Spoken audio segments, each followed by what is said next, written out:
Hey guys, we got news for November 4th for Global, and this week to talk about the news, joining me is ShadoWalker from the Global Podcast, etc. So, hey, say hi, Shadow. Hi.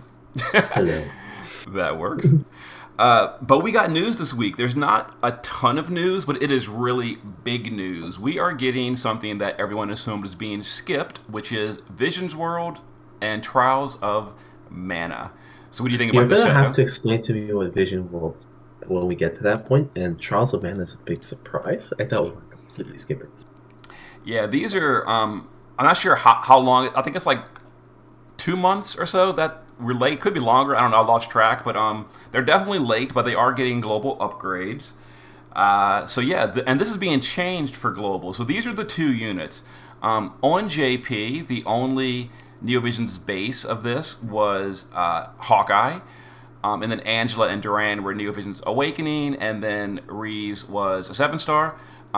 Reese and Duran are not coming this week. They're coming next week. That's being previewed in the news. They said that they're coming next week.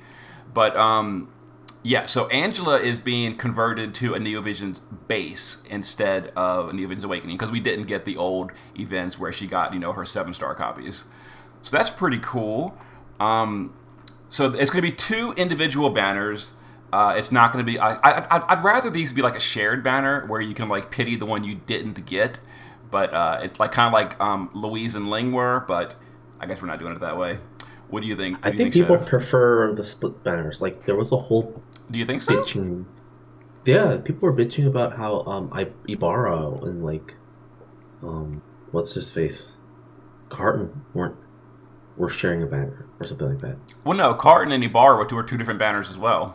Yeah, Ibarra has no rate up at all on Carton's banner. Oh, okay. Then yeah, I don't know what's Yeah, Ibarra has I her own standalone banner.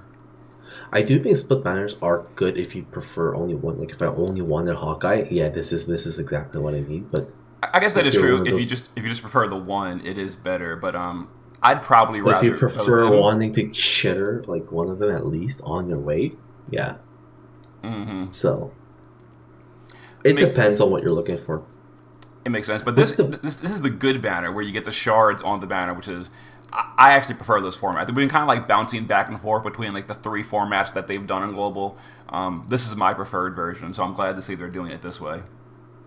This is a step up, and we haven't had a step up in a while. We've only had the whole like do three get fourth or do three get fourth for quite a while. So yeah, it is refreshing to see. And I Hmm. think they're doing this because it is a limited time thing. But then again, so is Carton. Yeah, so is So Card and so is Laura and all those, and those didn't have this format. yeah. But it's cool. They're getting the good format here. You get the shop as well. You can get some ST Mars, etc. and that. But here is Ninja Master Hawkeye. So people that watch my videos in the past know that I used him a whole lot on JP when he came out. I got him. I used him on like everything for a long time until eventually he got power creeped. Yeah, this unit came out before the Final Fantasy VII power creep banner. So, like Hawkeye was King of the Hill until the Sephiroth, Tifa, all that came, and then just blew power creep through the roof. And at that point, he became less useful. But So just looking at this news, right? mhm. Can we just talk about that vision card? Because Okay, Vision Card. You can go straight to it. Sure. that's that's like one of the things that stuck out to me when we're talking about the global upgrade, right? Hmm. Because like I'm pretty sure that wasn't the card in JP. I'm correct to assume that, right? In JP, it was only attack power. It was 110 attack power, and it was 80% attack power only if using a dagger. And then the 50 LB damage for mana only was the same. And yeah, and because like Angela and all was not a Neo Vision's base, she didn't have a vision card. So yeah, this was the only mana vision card at the time. It is now attack and magic, both flat and percent, and it lost the dagger requirement. Now universal, and yeah, so now it's going to be coming from both Angela and Hawkeye. They share a vision card, kind of like Vivi and Zidane, etc. But this time, it's good for both units, unlike Vivi's. VV's is a joke for himself, so It is. that's It's an kind of improvement. kind of weird they did that without adding magic to it. Yeah. So I guess I think it's really cool. This card itself is so cool and exciting, and this alone makes me kind of makes me want to shitter out, or at least try pulling for one of these two because it's 110 magic and that alone common. So But out of curiosity, so what makes this card so good? Like, I mean, as far as I'm looking at, I mean, the card's fine, but we have so many better cards. Like, what makes this card so much better in your eyes? it's 80% flat magic just out of nowhere, and 110 or no 80% magic and 110 flat magic just for literally existing. I And suppose I'm going to take a guess here and assume you don't have like multiple Louise's cards like I do, which for me makes that a lot less impressive because Louise's card is just so much better for me. yeah, you're right. And I only have two Luis's card, but maybe you never need more than two. But that's a fair point. It's still a good card though. Yeah, yeah, it is because it's so versatile, and it alone, like, I mean, not alone, but it has also potential for hybrids to like come back because it has Yes, no, both stats. for hybrids this would be great. You know, if hybrids were a thing. Yeah, if Gumi could figure out hybrids were a thing, and just revive them again. Mm-hmm. Wink, wink, nudge, nudge. It'd definitely be a good card for them.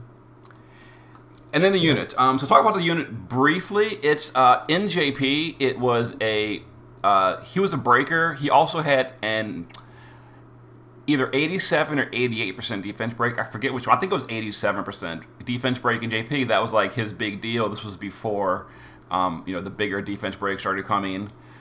And he did really good damage. He did a dagger in peril. He has true brave shift. He can shift at will. He's really easy to use. He's non-elemental, so he can be imbued with anything, which is another reason he was a really big deal. His LB, I should have looked up in advance. In JP, I think it was 280x, which sounds low today, but at the time that was really good. This is of course before Sephiroth and all that became a thing. But yeah. Yep. And he's getting some global upgrades. I think what we need to see is him. I don't want him to over power creep everybody else in damage. It would be really cool to see him just as a great breaker, just as another addition, right?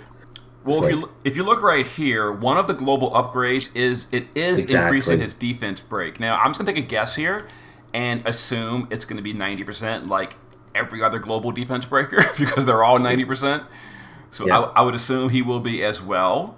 So that's more options. At this point, I don't care about that as much anymore, just because like I've got multiple of the other options. I don't need another one. But if he's good just as a standalone unit for his damage, then it'll be really tempting to go for him.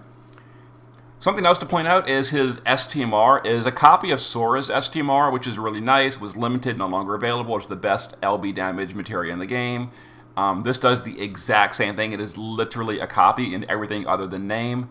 But it's still really good, and on global, it will stack with Sora's STMR, so if you really want to put like a ton of LB damage on a unit, there's a slot efficient way to do it. If you haven't capped it already by that point. Yeah, that's kind of the thing, because even though Sora's STMR is good, I chased it, I used it for a long time, I'm finding these days I don't use it as much anymore. Like, most units don't really need Sora's STMR anymore. Like, it's still a good STMR, but it's just you don't really need it. Yeah, like their kits usually inherently cap everything, so it's not bad. Like if you're chasing this unit, if you like, man, like go for it. But like again, don't chase it for an STMR because you're rarely going to use it just for the STMR. I think, unless your name is Sinzar, who's a big whale. So. I'm not so sure on chasing Hawkeye. I'll talk about why when we get to that point, but there's another unit I'm more excited about, but we're going to talk about that soon. He's also getting EX skills at EX2 and EX3. They previewed one of them, the EX2 skill, which is the one like every unit gets these days, War and Spirit. Take a wild guess. I'm going to say EX3 means 500 attack power. It's not previewed. I mean, that's a bold statement there. It is.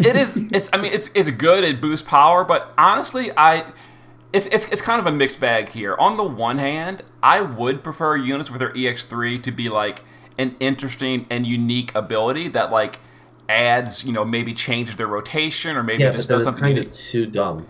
But on the other hand, having that at EX3 is like oh, this is whale only. You can only do this unit's, cool abilities at EX3, which is the bad side of that kind of playstyle or that kind of design. The other thing about EX3 though, and this is only me after finishing Carton's pull. So after finishing up Carton, like as in doing the full up to the pity, I realized that EX3 wasn't as impossible. Because EX2 is super easy now. It's Mm-hmm. super easy as in the fact that because of VIP shop, because of the Lapis bundles and everything, right?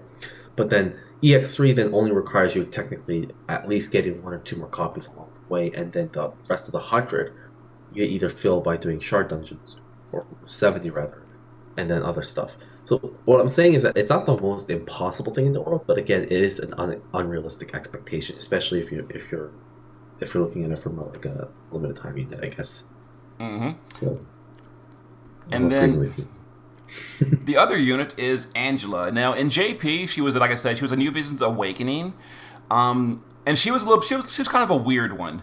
Her max stack limit burst is an 800x modifier base, which is completely absurd. Nothing even comes close to that.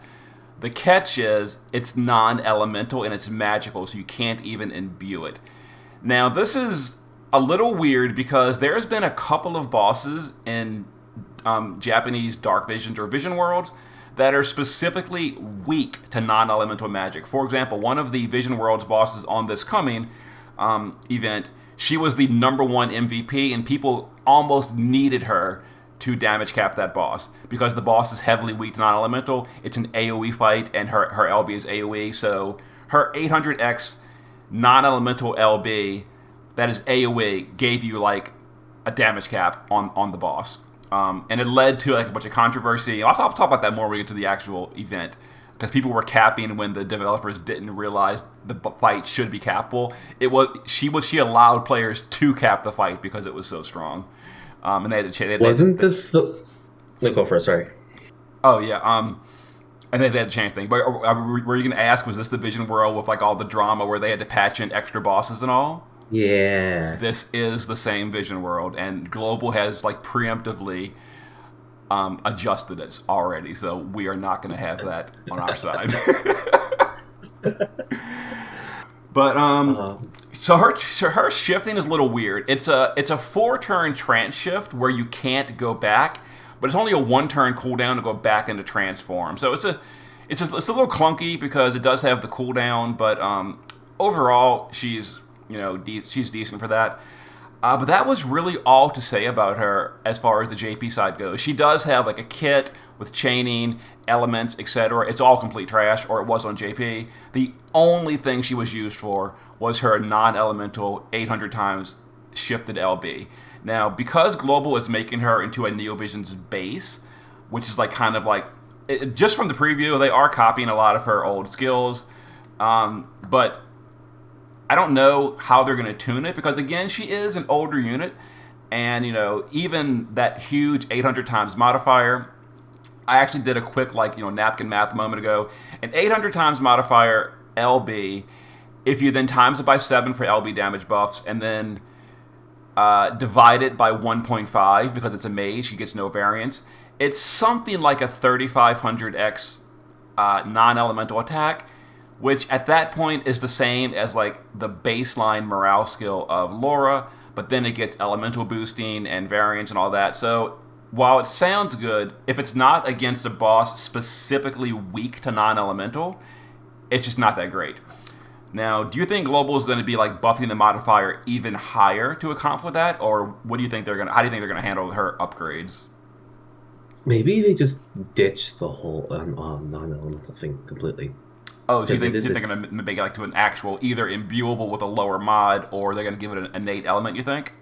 yeah. I don't have much basis to think about why they would do that. It's just like Global has been a little more, and this is a knock to Alien, but Global has been a little more sensible in their unit design, right? All of their global exclusive units have been very top, like they hit the point. Like I know people were disappointed with Carter, but even Carter, he isn't a bad unit. He's just slightly above average. Laura Croft, even anything before that, Yigny, Kresnik, they were all such a big hit. And I feel like Angela by this point I think we should consider to be a global exclusive unit because usually all these like what do you say, limited time units like two. Remember how A2 is vastly different from JP versus GL. It So was. it should be one it would be one of those cases. Just looking at past history, not anything based on the news. So that's just my take on it. Out of curiosity, did you actually play Trials of Mana, the original game? No. You didn't. Okay, I'm just gonna point out something I find incredibly amusing and strange. I play Trials of Mana. I don't remember her looking this way in the game. Her shifted sprite.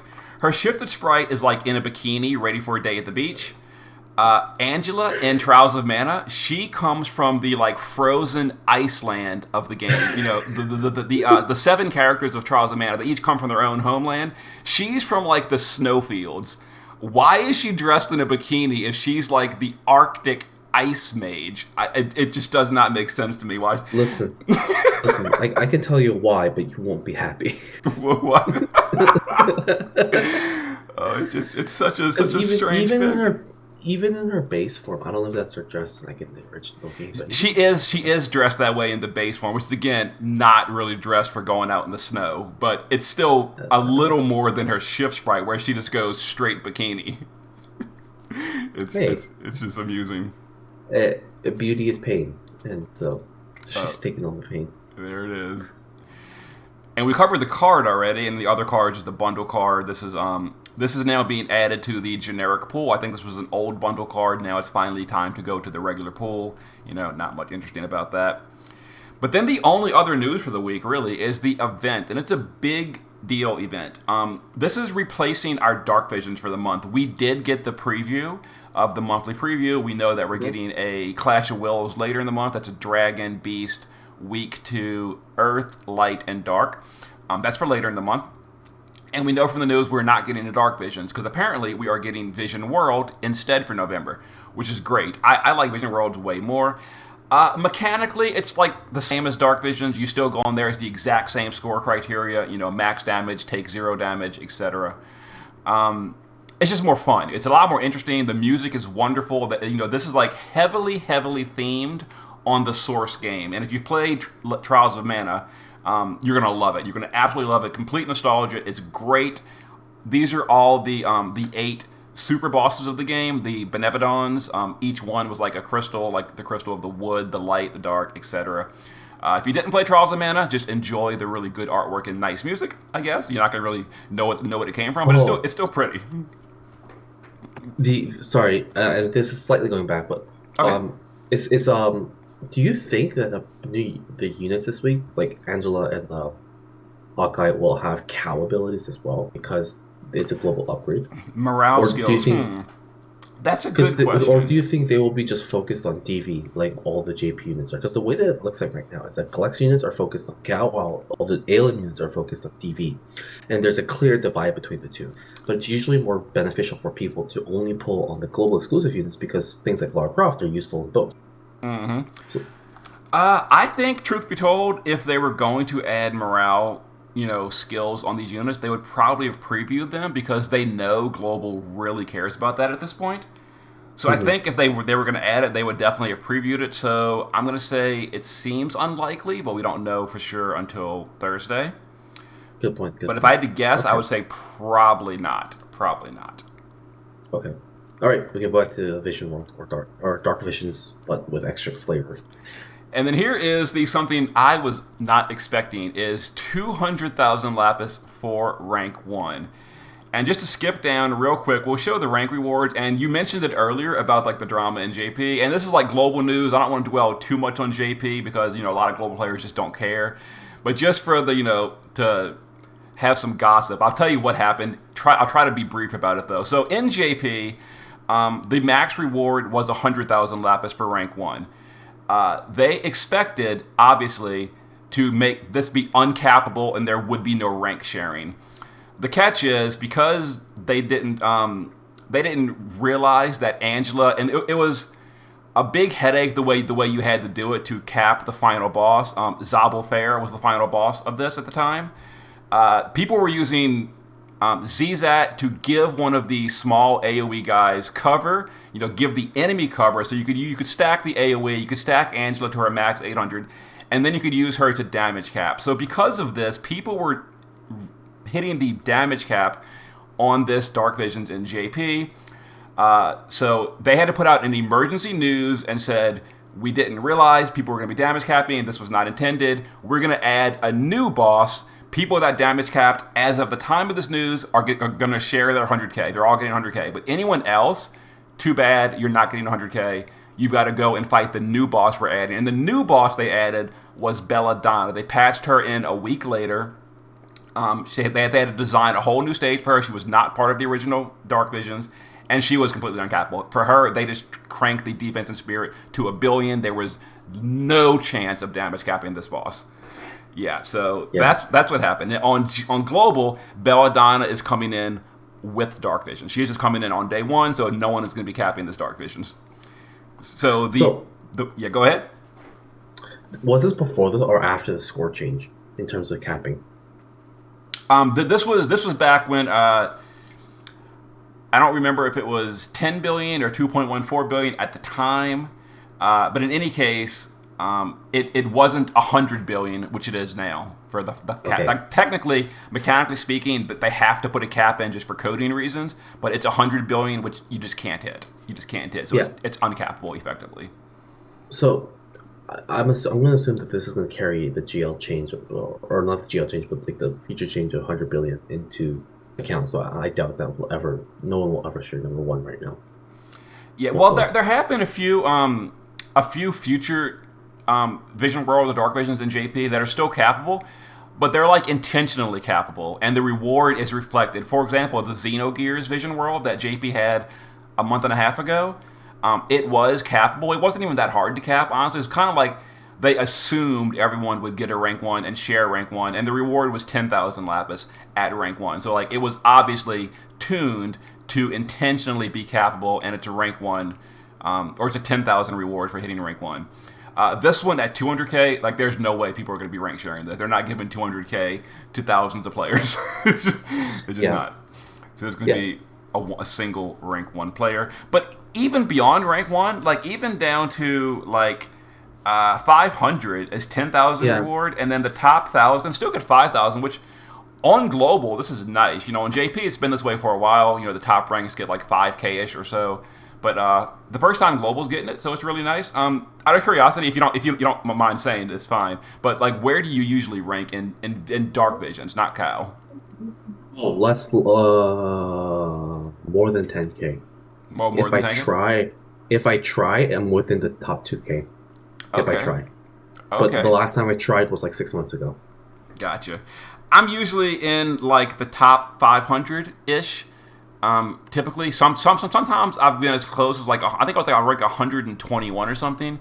But on the Dark Visions that are not cappable, I don't think I've ever been in the top 100. I'm usually like down around 120-ish at the best. I've been top 100 once. Was it during like one of those ones where you could share a rank, or is it the It was a share rank. It was one of those. Oh yeah, ranks. Now the ones that were shareable, I think I've shared rank 1 for all. No, actually, I didn't share rank 1 on Anima. That one was shareable, but I still couldn't do it because I didn't have enough undead killers, and I was a little bit short of sharing rank 1 on that one. Yeah, I mean, I don't. So numbers. If you highlight rank 7-7, I think that was really this cute. one, yeah. This one, I actually can't highlight it. It's an image. Yeah, but if it actually continues in rank 7,777, I think It does right here as well. Yep. This would be like OCD inducing because your lapis would be on a weird number that is just not used anywhere else in the game. You're always I was going to point that out because it's always going to be in the multiple of like 7 or something along that lines, right? So it's going to be like 50 or ending with a 7 or ending with a 2, I imagine, or 3 rather. Mm-hmm. So if you do get rank 777, my suggestion is for that player is to just get rank 777 again the next 4 months in a row.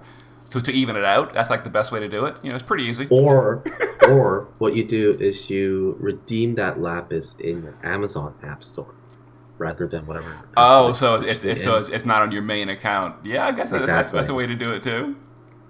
Oh, jeez. But it's cute. It's a cute little thing, but it could be really, really annoying going forward. I know. I'm so surprised they kept that because JP does a lot of weird stuff like that. It's cool for flavor, but it's not like the best in terms of game design. They do a lot of weird stuff like that. It's interesting, just not really a good design, I guess. And they're doing it again. I did not expect it. That's exactly Alim's like mantra by this point. It's interesting, but it's not good. I guess so. But now here's the gear we're gonna get from the event. This gear is like mostly STMR tier. This is amazing gear. On the JP server, it's also pretty tedious to farm it all. But JP does a lot of tedious farming that Global reduces. For example, the Chronicle battles on Global, you can max your Chronicle battles in like an hour. JP, it takes 2 weeks. It's absurd. On Global, our new killer recipes that take rat tails were converted to EP points. So Global has been outstanding at reducing the just boring, tedious, insane grind that JP puts into the game. So I would expect this to be a lot less painful to farm on Global. We don't know. Assuming it is the same as JP, it's pretty slow to farm all these. It's just not like hard, it's just tedious. But okay, so this is farming Vision Wall itself. Yes. This is, you go in here and you kill a boss, and let me show right here. They put a list. No, this is the question. I should mention right here, the first 8 bosses are open on Thursday. Belladonna, or the Dark Castle stage, is available the next week. So this is like that final uncappable boss that is going to be coming on the second week. They're delaying it an entire week. So just keep that in mind. But let me find where they did show it.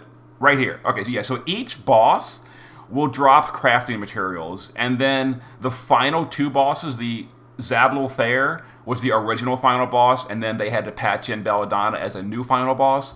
Those are going to drop any of them. As far as in JP, the drop rate versus energy spent, it was better ratio to farm the final bosses as far as energy. You get more materials per energy, but it's a random drop. So the best way to farm it is to farm the final boss over and over and over. You're going to get a bunch of random drops. It's a good ratio of random drops. And then once you start finishing the items, you then go and target farm at a worse ratio with a specific drops. Like, for example, Land Umber drops Glepnir, which is going to be used to craft this helmet.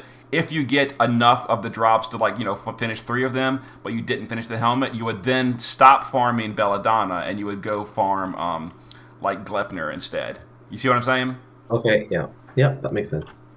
So was it feasible for like a lot of people to make every single one of these equipments, or was it? Oh, absolutely. Yeah. No. You will craft all. Assuming you play the event, you're going to craft all of them by the time it's done, and you definitely should because it's all very good gear. This helmet is 55 attack power and 50 double hand. This staff is this rod is pretty weak. This is like probably the worst item here. It's still an okay rod. It's 180 magic and 50 double hand. It's just like kind of whatever. This is a 60 attack power clothing with 50 dual wield. This is a super ribbon. It's status immunity plus stop immunity plus some stats on it. This chest piece is kind of a whatever, but it's specifically for Rees. I'm going to talk about Rees and Duran in a minute. That's going to be the next part. They're next week. And this mask is a true dual wield mask. This is only for mana units. So there's the gear. The clothing, I mean, it's all really good except for the rod, so to speak. So what do you think about this gear? Is this like great gear? Do you think it's whatever? What do you think? Considering it's free gear, it's amazing, but it's still like so. Here's the inherent issue that we all realized with Karn last week is that TDW is in like very undervalued right now because TDH is just so much better. That is completely true. So looking at all these TDW gear, it does not get me so wet now, does it? So. It's also a problem with Hawkeye, is he is a true dual wield unit, and he doesn't even really have the option to go double hand because he's a dagger unit, and there are no double hand daggers. So like, that's going to be a challenge for Gumi to buff him to the point where he's still meta relevant while being a true dual wield unit. Because again, these units in JP came out before Sephiroth, and like Sephiroth. That banner, Sephiroth and Tifa, is when like the power spike jump really pushed everyone to be double hand, and every unit since then in JP has been double hand. I think. And maybe there's been like 1 or 2 units that I'm forgetting because they were forgettable because they weren't true double hand. Yeah, but almost every relevant unit has been double hand in JP since then because it's too powerful. Just to put it simply, Yeah. it is too powerful. Yeah, and we could blame Sephiroth's power creep, but we could also just blame Lightning's STR for literally fucking existing. So, Mm-hmm. Exactly. but anyways, yeah, no, these are really great gear. If I pull any of the mana units, I'll definitely farm all the mana unit exclusive ones, especially the magic, the clothing, and the hat. We actually But I don't don't. need just the mana. Because here's the bonus: like the mana units give the most, obviously, but a bunch of old units do too, like the Halloween units, Daisy, Cleum, Olivera. So there's still a bunch of and pause. There's a bunch of Roka. I guess there are a lot of them. Okay, so do you see the Cleo? Since you mentioned the other bonus units, the Cleome NVA. Yes, Did we get that in GL yet? we did. We did. Yeah, we got her and Daisy on the second week of the pause event I did not know that. or the at all. Roka event. One So of the I was events. looking at this. I was like, when the hell did we get the Oh Cleo yeah, yeah. NVA? No, we have it. We have it. She's a little bit forgettable just because the power level on global is higher than JP. On JP, she was more of a big deal because JP doesn't have that huge. I mean, it had like Sephiroth and all, but on global, like there's a lot of other powerful units like Lara Croft and all. So because of that, Cleome just kind of fell behind. Like no one really cares for the most part because there's so many other strong units. But she's still, she's out on global. She's decent, but not really breaking any barriers or anything. Okay, but where the fuck is my Daisy NV?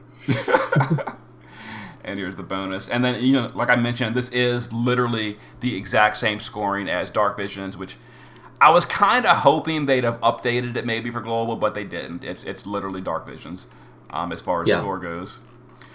So all these bosses, we can go over the list here. The first like 3 are just complete jokes. They're going to be cappable by everybody.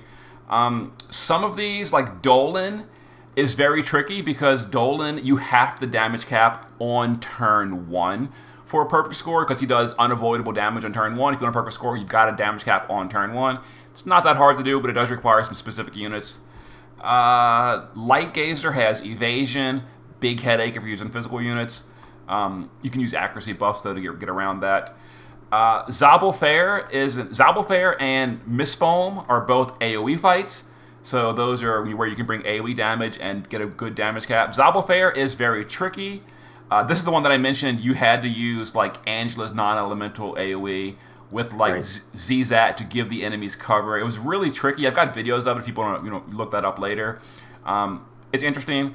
And then Belladonna was the final patch boss who is completely boring. It's so blatantly obvious that Belladonna was like a last minute emergency thing because all these bosses are interesting.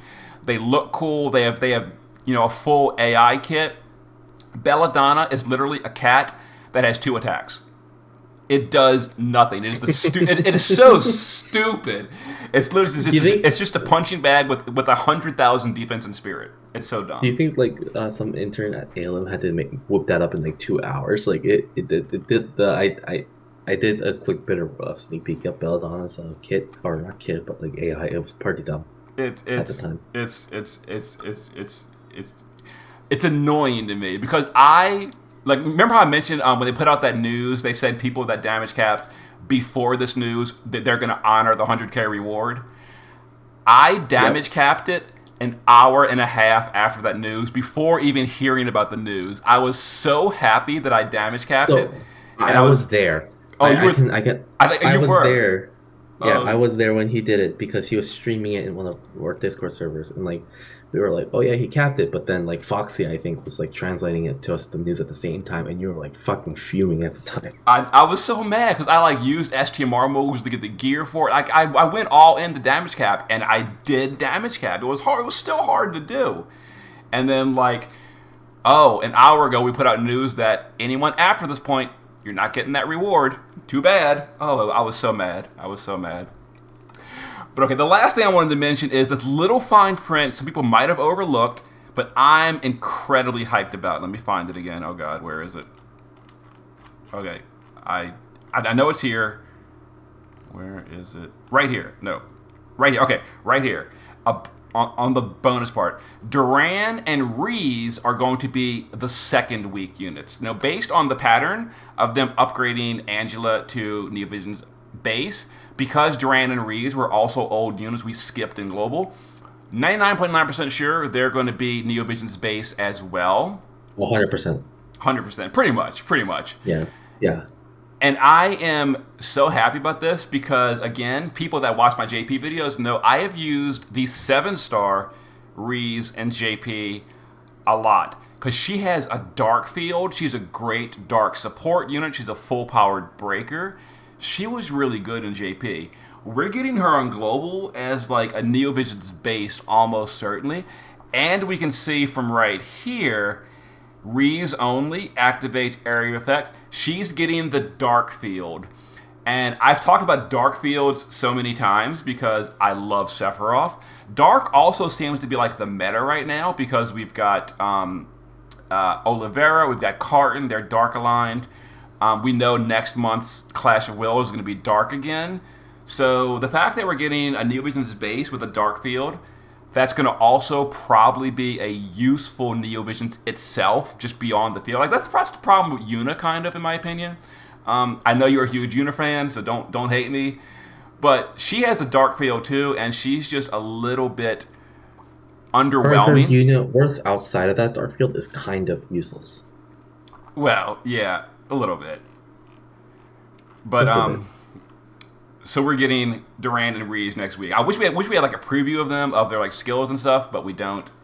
But I'm hyped about that for next week.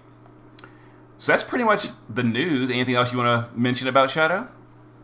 No, but like, well, a few things. But the other thing is that we had never got World Divisions or Vision World before. This is the first one in Global. Yep. This is the first one in Global. Do you think in the future, now it's a safe bet, we're going to get the other ones? Like, didn't Dragon Quest get one? And then you mentioned no, Dragon Quest was a raid. The next Vision World on JP was again the Mana games. I think it's Trials of Mana, Secret of Mana. I forget the title. It's like another Mana game. Heroes of Mana. I forget the exact wording. It's another Mana game. The units were Pearl and Elazul. Yeah, that was another Mana Vision World. So because we're getting this one, I would say there's a really good chance we're going to get the next Vision World as well. And the one after that was Xenogears. We've gotten all the Xenogears collabs in the past on Global, so we're almost definitely getting that one. Wasn't there an FFB Vision? There is. The one currently active right now on JP is a season 4 Vision World. For okay. Actually, no, I'm sorry. It's not season 4. It's a spin-off Vision World. It's okay, without spoiling people that don't want to be spoiled about season 4, it's the current Brave XP1 on JP is a spin-off of the story. It's not the actual story. It's a spin-off side story, but it's using like season 4 characters. It kind of is, and I don't want to say why because I mentioned a part of it in different video and people got upset like, oh, I'm spoiling for Global, so I don't want to get in trouble again for. Who the fuck cares about the story? Well, some people do. Some people do. But yeah, so I would say there's a really good chance that we're getting probably all the rest of the Vision Worlds at this point. And that's really good because they have really good craftables. Like this gear, all the Vision Worlds have great gear to make from them. And I'm looking forward to getting all of that on Global because I use the JP stuff constantly on my teams. So this is really great. Yeah, and honestly, like looking forward to just experience what you said, the music, the artwork, the effort that went into creating this. Because when this first came out at JP, I was really sad that we were probably going to skip it because it's a mana event, right? Because GL has been skipping all the mana events. So, well, we got Secret of Mana with our Randy and Flammy. Yeah, that's it. But we never got Trials, right? So yeah, we've skipped this one in the past. I think that's probably because Trials wasn't released to English audiences until very recently. So, but now that it's out for English games, at least I think it hasn't been. I know it recently got a re-release in English, so that might have been the first time. I don't know. But yeah, that is pretty much it. This is a cool surprise, I think, because we were all expecting Yuna, but Yuna will be coming soon. You know, they're definitely not going to skip her. She's got pushed back a little bit for Vision World. Yeah, I mean, I was actually really looking forward to the unit episode, but clearly Gumi had other plans for me, so here I am. Well, maybe I can get you on that one as well. See what happens. But all right, So, I'll see you guys next time. See you. Thank you again, Shadow, for joining me. well, thank you. I'll see you guys again. Later.